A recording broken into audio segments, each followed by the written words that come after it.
Alright, what's up guys, and welcome back to another episode of Nwadei MMA, the daily series here on my channel where I give you my thoughts, but more importantly ask for you guys' thoughts. How are you guys doing today? I hope you are doing well. I really do hope that. Today you're going to be watching my official breakdown and predictions of this weekend's UFC fight between Sean Strickland versus Abus Magomedov. Guys, we're going to get into why this matchup's happening because it is kind of confusing, and then I'll go into breaking down each fighter's style based off of their past opponents, how their styles match up with each other, and then go into my official prediction at the end of the video. So guys, if this sounds like something you like to watch, if this sounds like something that you are interested in, then don't be hesitant to subscribe. You're more than welcome to do so and join the Nwadei MMA family, and go ahead and give this video a thumbs up and leave your thoughts down below. With that being said, let's get right into the video. Guys, so Sean Strickland is taking on Abus Magomedov. How the hell did this happen?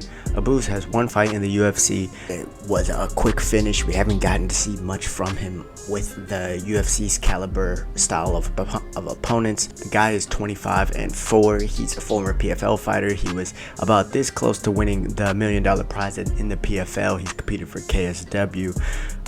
But something that's even maybe more interesting is that before his UFC debut, he had 2 years off of fighting. Now, isn't this peculiar? Usually, guys would have ring rust. Usually, people wouldn't come out as hot, but this guy did. Why is that? Why is he fighting Sean Strickland? Well, here are my thoughts. You could go ahead and comment down below if you think that they're just giving Sean Strickland the shaft or whatnot. But I think that Sean Strickland's a guy, one, who's going to take any fight, anytime, anywhere, right? He took Alex Pereira when he had no ranked wins, ended up giving Alex Pereira essentially the title shot against Izzy, and created this whole fiasco that made the earth not be on his axis anymore. But, you know, all is corrected. Izzy got the win back, right? But now, after losing to Jared Cannonier in a very close fight, beating Imavov on short notice, he's now taken on a guy named Abus Magomedov. Now, this guy hasn't just come out of nowhere, right? Like I said before, he had a couple of wins in PFL. I believe he had like, what, 2-3 wins in PFL. He was one win away from winning the $1 million prize, which means he competed in the championship. However, he did get caught and he did lose.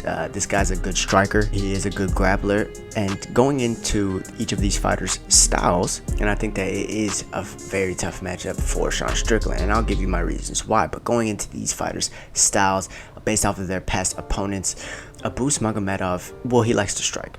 I'm not going to call him a striker just because he can do everything, right? He's a mixed martial artist. He has really good skills on the ground, just as good as his skills on the feet, right? So we know that he could do everything, right? He's a complete, well-rounded fighter, and the main reason why he's being fed to Sean Strickland is because nobody wants to accept the fight. The reason he's been out for 2 years is because he was offered a fight with Gerald Mearshart, which got canceled. He was offered a fight with someone else who got canceled. He was offered a fight with someone else who got canceled, right? So he's been trying to get a fight for some time now, and these were all after his 2 wins in KSW after the PFL, right? KSW is one of the best promotions on the eastern side of the world. It has a lot of Russian fighters, a lot of Eastern European fighters, and that's kind of the region of where this guy is coming from. However, his style is that this guy, he uses a lot of kick feints to back his opponents up, right? So he'll use a lot of straight kicks. He really likes that overhand right, kind of where he just dives into range. It's not telegraphed. It's very explosive. It's almost similar to what he got caught with in the PFL, except it was a leaping left hook that he got caught with. He likes to leap into range, and it's very unpredictable. Makes you really want to back up and explode backwards, which then leads into his cage grappling, which is also very good, right? But this guy, he really likes to strike. He has wicked kicks that come up fast and can reach your head. He's very tall and long, so he has good range on him. And overall, yeah, he's a really good striker who can also grapple and can dominate his opponent's grapple. Now, where he does have trouble in his style is going against guys who can fight backwards. Guys who have really good footwork, who can circle out, tend to get out of the way of all his big shots, and he can't really connect anything too clean on them, right, without overextending him too much in order to give his opponent some opportunities to finish him. Another thing that we haven't really seen too much is how he fights going backwards, usually because he's not going backwards. Usually he is moving forward because of his grappling background, because people don't want to be taken down by him, and because he constantly uses that forward pressure with those push kicks, or by feinting those push kicks. He uses the element of surprise usually to back his opponents up. On the other hand, with Sean Strickland, like I said, he's coming off that Jared Cannonier and Nwadei MMA fight. Pretty good in the Nwadei MMA fight, even though that was at light heavyweight. Either way, he came in there, he fought, he grappled with this guy, he struck with this guy, he kind of just bullied him almost for the most part. However, he did get hit with some clean shots. He got hit with a couple of overhand rights, which can be dangerous in this matchup. Particularly, we saw that he got clipped with the left hook against Alex Pereira. Usually he's only open for that left hook if he's getting tagged to the body, if he starts dropping that right hand, because he is very jab heavy. He stands really tall, and that's why that's there. Right now, this is important to talk about going into this fight against Abus, because I think that this is where the weakness lies. I think this is kind of a dumb fight to take for him, honestly. If I was in Sean Strickland's position, just say no. Say no. You have money. You don't need the money. You could wait a couple months to fight someone that you actually want to fight, rather than taking this guy you barely know who has a good chance of beating you. You know, the odds are pick 'em for a reason, and yeah, I don't think that this is the best style matchup for Sean Strickland for a couple of reasons. One, this guy is not going to back up, and how are you going to back him up without offering some style of grappling, right? So how these guys' styles match up with each other is Sean Strickland is a guy who uses his jab to create a lot of forward pressure, but not just his jab, he uses his lead side leg as well, throwing a teep constantly just to poke you in the belly, just to get you to back up, just to gauge that range. Sometimes he'll throw it at your knee just to also continue to back you up. He's a volume striker. He likes to pepper his opponents. He's not going to knock you out in one big shot. That really never happens in any of his fights. He's very accurate, but rarely throws anything at 100%. He's more of a guy who's just going to touch you and keep touching you and keep touching you and eventually wear you down over the rounds.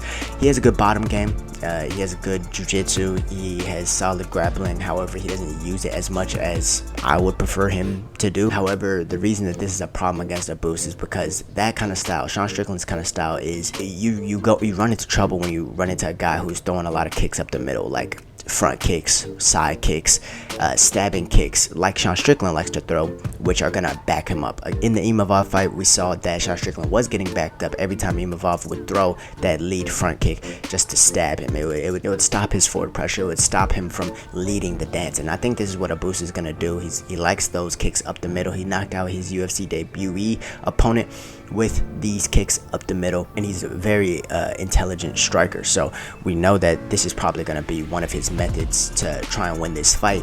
Kicks up the middle, which is going to back Sean Strickland up, and Sean Strickland is not very good when he's forced to move backwards, right? All he's going to really try to do there is use his jab, try and outpoint you, try and regain that forward pressure. But the problem is if he gets backed up against the cage, if he isn't moving all the time, if he isn't using really good footwork, if he isn't not standing tall like he usually does, then he could get taken down, right? So if he is standing tall, easier way to put it, then he's more susceptible to getting taken down, or if not even getting taken down, there's just access to the hips, which can get him held against the cage, which can give Abus the advantage in wearing him down, in doing what he wants with him, and ending up trying to finish the fight from there. However, like I said, Sean Strickland does have good grappling, so it's not just all said and done when this does happen. However, when we have seen Sean Strickland dominated, it isn't in the striking department. He didn't get dominated in Cannonier fight. He didn't get dominated in the Alex Pereira fight. Matter of fact, he was probably winning that round up until that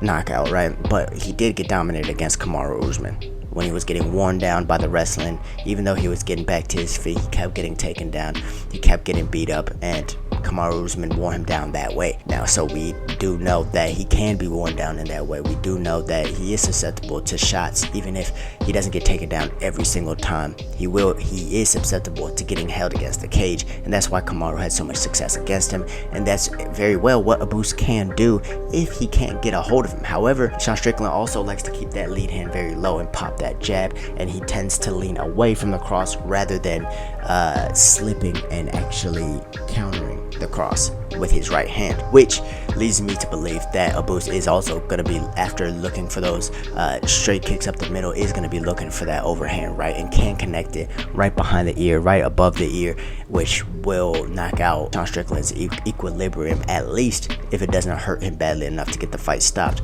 So guys, there's a lot of errors I see in the things Sean does leading into this fight against this particular matchup. And if I have to give you my official prediction, man, this is really, the one thing I would say is that Sean Strickland does have more UFC experience. He has more 5-round experience, and not that we've seen Abus get tired, because we really haven't, but this experience could help Sean adapt to Abus' style, whatever he brings to this fight. Now, if Abus does everything I just said, kicks up the middle, mixes in his wrestling, launches his overhand right without Sean Strickland respecting his power too much, then I can see Abus Magomedov really honestly getting this one done. However, one thing Abus does not do is use his jab very often. He is really backhand heavy or lead hook heavy. He doesn't use his jab very often. He more is just using his kicks to set up his punches, which is okay. But if he does get into one of those barroom fights with Sean Strickland, kind of like Imavov was drawn into, this could be where he runs into problems. However, I'm picking Abus to win this fight. I don't know why Sean Strickland took this fight, but it is what it is, right? Guys, thank you for stopping by my video today. Thank you for continuing to watch Nwadei MMA here on the channel, and thank you for dropping a like on this video and commenting your thoughts as well. If you want to receive more daily MMA content, don't forget to subscribe and to maybe hit that super thanks button to continue to support my channel. However, with that being said, y'all stay safe, y'all stay blessed, and I'll see you guys in the next one. Peace.